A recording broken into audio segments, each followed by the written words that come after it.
नमस्कार मित्रों, स्वागत करते हैं एक बार फिर से हम आपके अपने यूट्यूब चैनल कवि क्लासेस में। मित्रों, जैसा कि हमने बीएचयू बीएड 2020 का जो पेपर हुआ था ह्यूमैनिटीज एंड सोशल साइंस का, उसमें 31 से लेकर के 51 तक के प्रश्नों को हमने हल कर लिया था पार्ट 1 में। अब पार्ट 2 यह है और आप शुरू करते हैं 51 के बाद 52 प्रश्न नंबर 52 से। तो प्रश्न दिया है कि which one the following needs do not fall into Maslow's need hierarchy theory। It means निम्नांकित में से कौन सी आवश्यकताएं मैस्लो के अवधारणा स्तरीकरण सिद्धांत के अंतर्गत नहीं आता है। तो ऑप्शन नंबर 1 दिया है कि शारीरिक आवश्यकताएं, दूसरा दिया है सुरक्षा संबंधी आवश्यकताएं, थर्ड दिया है कि धार्मिक आवश्यकताएं और फोर्थ दिया है कि सामाजिक आवश्यकताएं। इन चारों में जो सही आंसर है उसको बताने से पहले आपको बता दें कि यहाँ पर कि आवश्यकता स्तरीय सिद्धांत क्या होता है। देखिए, जो आवश्यकता स्तरीय सिद्धांत होता है वह इसलिए कहते हैं इसको, क्योंकि इन सभी आवश्यकताओं की जो प्राप्ति होती है वह एक क्रमबद्ध तरीके से होती है। और इसमें एक बात और ध्यान दीजिएगा आप लोग कि इसमें जो व्यक्ति होता है वह नीचे से ऊपर की ओर बढ़ता है। तो इसीलिए इसको हम लोग क्या कहते हैं, आवश्यकता स्तरीकरण सिद्धांत कहते हैं। ठीक है, अब इसमें जो नहीं आता है इसके अंतर्गत, अब उसे हम बताते हैं। यहाँ पे जो ऑप्शन नंबर 3 दिया है कि धार्मिक आवश्यकताएं, यहाँ पर यह ऑप्शन नंबर सही होगा। ठीक है, चलते हैं आप क्वेश्चन नंबर 53 पर। देखिए 53 क्या दिया है कि prime cost is also known as, it means मूल लागत को जाना जाता है। क्या जाना जाता है? अप्रत्यक्ष अप्रत्यक्ष लागत के नाम से, परिवर्तनशील लागत के नाम से, स्थिर लागत के नाम से, प्रत्यक्ष लागत के नाम से। तो इन चारों में जो सही होगा वो आपको बताना है। इससे पहले आपको कुछ चीज़ें बता दें। देखिए, जो भी आपको कठिन शब्द लगेंगे या जो आप लोग को मालूम ना लगे, इन सभी चीज़ों को मैं एक्सप्लेन करता जा रहा हूँ ताकि आपको कोई प्रॉब्लम ना हो। ठीक है, तो यहाँ पे देखिए एक शब्द दिया है कि मूल लागत। तो मूल लागत क्या होता है ये आपको पहले बता दें। देखिए, जो मूल लागत होता है वह परिसंपत्ति प्राप्ति करने और अधिग्रहण के जो समय होता है इसका सेवा करने में इससे जुड़ी होती हैं, उसी को हम लोग क्या कहते हैं, मूल लागत कहते हैं। ठीक है, अब यहाँ पे जो सही आंसर होगा इसका, तो प्रश्न नंबर 53 का जो सही आंसर होगा ऑप्शन नंबर 4 यहाँ पर सही होगा। प्रश्न नंबर 54 दिया हुआ है कि डॉक्ट्रिन ऑफ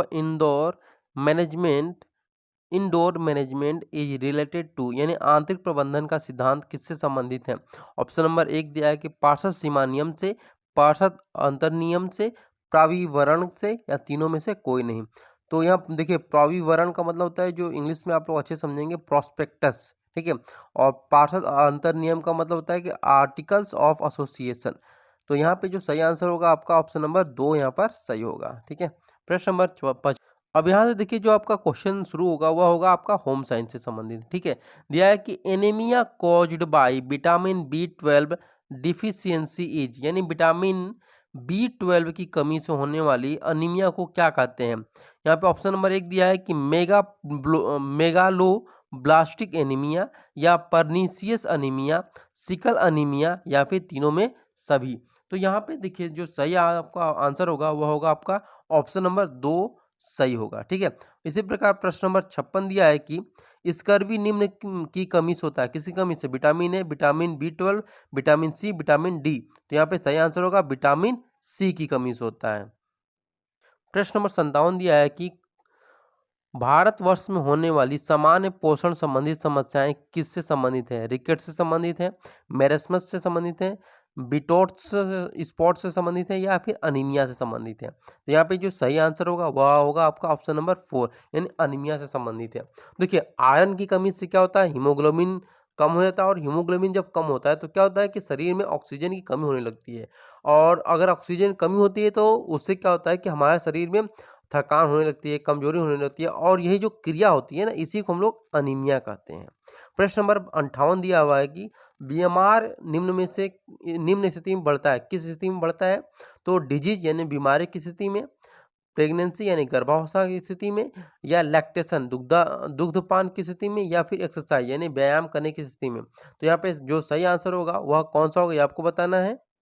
तो देखिए, सही आंसर जो होगा वह होगा आपका प्रेगनेंसी, यानी गर्भावस्था में बीएमआर बढ़ता है। और बीएमआर का अगर फुल फॉर्म की बात करें तो इसका फुल फॉर्म होगा बेसल मेटाबॉलिक रेट। ठीक है, एक बार फिर से सुन लीजिए, बेसल मेटाबॉलिक रेट इसका फुल फॉर्म होगा। प्रश्न नंबर 59 को देखते हैं। दिया है कि the milk that contains 1.5% fat and 9% solids is known as milk. यानी दूध जिसमें कि 1.5% वसा और 9% ठोस पदार्थ पाए जाते हैं उसे हम लोग क्या कहते हैं। यहाँ पे ऑप्शन दिया है स्किम्ड मिल्क, दूसरा दिया है टोन्ड मिल्क, तीसरा दिया है डबल टोन्ड मिल्क और चौथा दिया है कंडेंस्ड मिल्क। तो इन चारों में जो सही आंसर होगा आपका ऑप्शन नंबर 3 यहाँ पर सही होगा, यानी कि डबल टोन्ड मिल्क कहते हैं। प्रश्न नंबर 60 दिया है कि from which plant source gluten is derived. किस वनस्पति स्रोत से ग्लूटेन प्राप्त होता है। ऑप्शन नंबर 1 दिया है सोया, राइस, कॉर्न, व्हीट। यहाँ पे चारों में जो सही आंसर होगा आपका ऑप्शन नंबर डी, यानी कि व्हीट, गेहूं से हमें क्या प्राप्त होता है, ग्लूटेन प्राप्त होता है। प्रश्न नंबर 61 दिया हुआ है, यहाँ पे दिया है कि विटामिन सी का सर्वाधिक प्रचुर स्रोत क्या है। संतरा है, बंद गोभी है, आंवला है या फिर अंकुरित अनाज है। तो यहाँ पे सही आंसर होगा आपका आंवला, यहाँ पर क्या है, विटामिन सी का प्रचुर स्रोत है। ठीक है। प्रश्न नंबर 62 दिया हुआ है, यहाँ पर दिया है कि भारतीय सरकार द्वारा प्रारंभ किए गए खाद्य संपूरण कार्यक्रम का सही क्रम क्या होगा। तो यहाँ पे 4 ऑप्शन दिए हैं, इन चारों में जो सही आंसर होगा वह होगा आपका ऑप्शन नंबर 4, यानी कि ANP, SNP, ICDS, MD, MP, यहाँ पे सही आंसर होगा।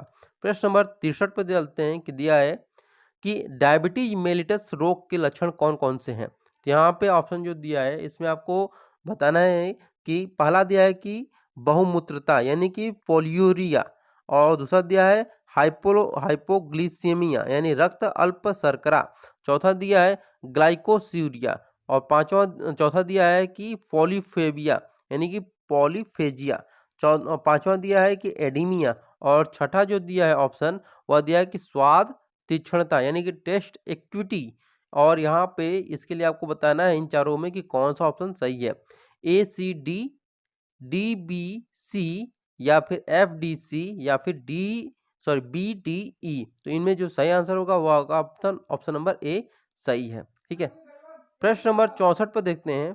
प्रश्न नंबर 64 दिया है कि which is the major protein found in the milk, यानी दूध में मुख्य प्रोटीन कौन सा है, एल्बुमिन, केसिन, मायोग्लोबिन या फिर ग्लियार्डिन। तो इन चारों में जो सही आंसर होगा आपका वह होगा आपका ऑप्शन नंबर, यहाँ पर कौन सा सही होगा, बी सही होगा, यानी कि केसिन, यहाँ पर दूध में मुख्य प्रोटीन जो होता है वह केसिन होता है। प्रश्न नंबर 65 दिया हुआ है कि लैक्टिक एसिड बैक्टीरिया का प्रयोग निम्न में क्या बनाने के लिए किया जाता है, ब्रेड बनाने के लिए, बियर बनाने के लिए, वाइन बनाने के लिए या फिर यगट बनाने के लिए। तो इन चारों में जो सही आंसर होगा आपका ऑप्शन नंबर 4, यानी कि योगर्ट बनाने के लिए हम क्या करते हैं, लैक्टिक एसिड बैक्टीरिया का प्रयोग करते हैं।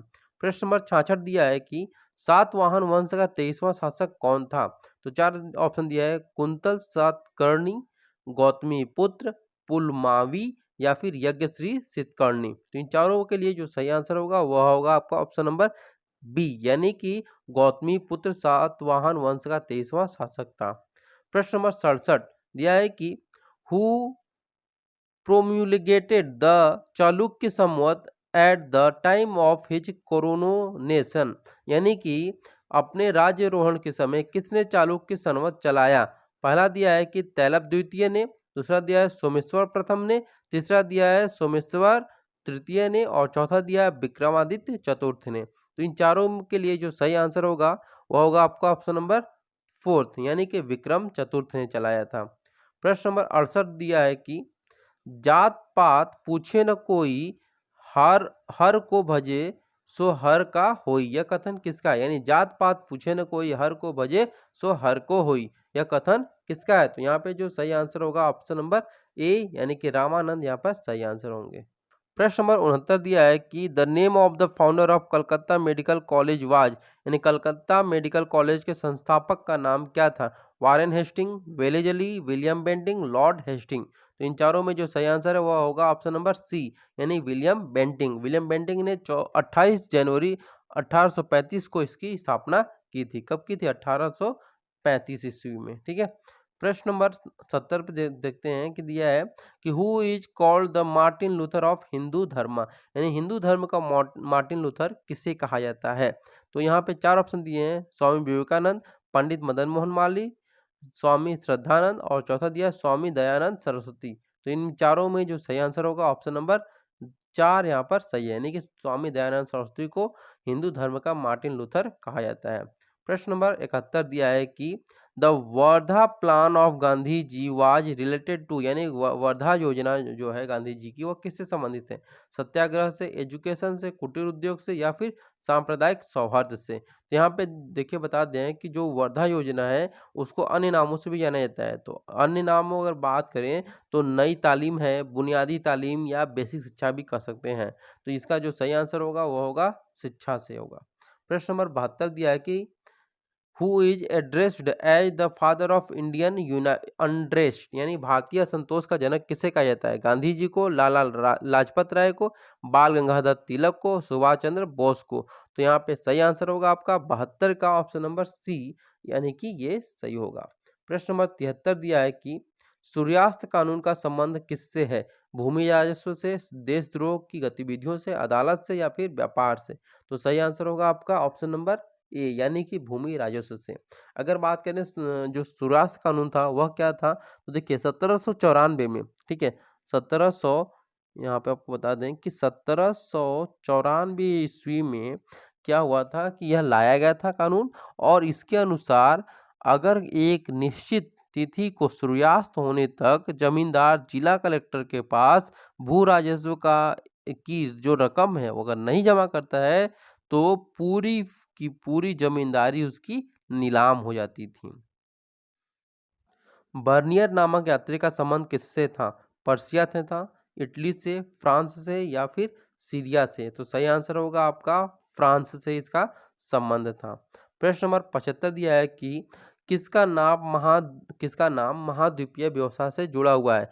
नेपोलियन तृतीय का, पीटर द ग्रेट का, लुई सोलहवां का या फिर नेपोलियन बोनापार्ट से? तो सही आंसर होगा इसका ऑप्शन नंबर 4 यहाँ पर प्रश्न नंबर आंसर है, 80, ठीक है। भारतीय मूल की कौन सा किस होगा? महिला को नेपोलियन अमेरिका के बोनापार्ट। राष्ट्रपति जो बाइडेन ने व्हाइट हाउस प्रश्न नंबर वरिष्ठ 76 दिया सलाहकार हुआ है बनाया? कि सही आंसर है battle Neela of Tandon. Waterloo प्रश्न नंबर वाज 81, मेक्सिको इम्पोर्टेंट की किस बिकॉज महिला ऑफ ने वाटरलू की हाल ही में लड़ाई मिस महत्वपूर्ण यूनिवर्स थी 2020 रूस का की खिताब कैथरीन जीता है? की तो सही हार आंसर के है लिए, इंडिया यूरोप में मेजा। तुर्की पतन के प्रश्न लिए, नंबर 82, नेपोलियन के पतन के 18 लिए, मई को बिस्मार्क विश्व के भर में पतन के लिए? कौन तो सा इन दिवस चारों मनाया के लिए जाता जो है? सही सही आंसर आंसर है होगा अंतर्राष्ट्रीय ऑप्शन नंबर संग्रहालय दिवस और सी, विश्व यानी एड्स कि दिवस। नेपोलियन के पतन के लिए यहाँ पर सही प्रश्न नंबर आंसर था। 83, प्रश्न नंबर किस शहर 77 में और आज स्थित का हमारा राष्ट्रीय आखिरी आधुनिक प्रश्न कला होगा संग्रहालय कि ने ऑडियो खनजादा विजुअल बेगम गाइड बहन ऐप थी लॉन्च किसकी? किया? बाबर सही की, आंसर है हुमायूं नई की, दिल्ली। अकबर की प्रश्न या नंबर फिर 84, जहांगीर की? तो जल सही आंसर जीवन है मिशन आपका के तहत ऑप्शन केंद्र नंबर सरकार ने 1, देश यानी के कि बाबर कितने की वह राज्यों के बहन लिए थी। 5 उम्मीद या है आपको जो 968 करोड़ प्रश्न रुपए कराए की गए हैं 31 से जारी लेकर किए? सही 77 आंसर है तक, जो 15 दो राज्यों पार्ट के में लिए। कराए प्रश्न गए हैं नंबर वह 85, पसंद आए किस होंगे। व्यक्ति और को पार्ट पाकिस्तान 3 के में नए हम लोग राष्ट्रीय क्या करेंगे सुरक्षा कि सलाहकार के 78 रूप में क्वेश्चन नियुक्त नंबर किया गया 78 है? से तो लेकर सही के आंसर इसका जो होगा 100 तक प्रश्न मोई है उनको हल करेंगे यूसुफ और को। वो आखिरी पार्ट हमारा प्रश्न नंबर होगा। 86, तो फिर किस मिलते देश के हैं अगले राष्ट्रपति ने वीडियो में और अप्रवासियों को 78 से वीजा 60 प्राप्त 100 करने तक के पे जो प्रश्न है लगी रोक उसे को भी हटा हम दिया? लोग सही जल्दी से आंसर है हल अमेरिका। करेंगे। प्रश्न number thank you 87, so 20 much मई फॉर को विश्व वॉचिंग भर दिस में वीडियो। कौन सा दिवस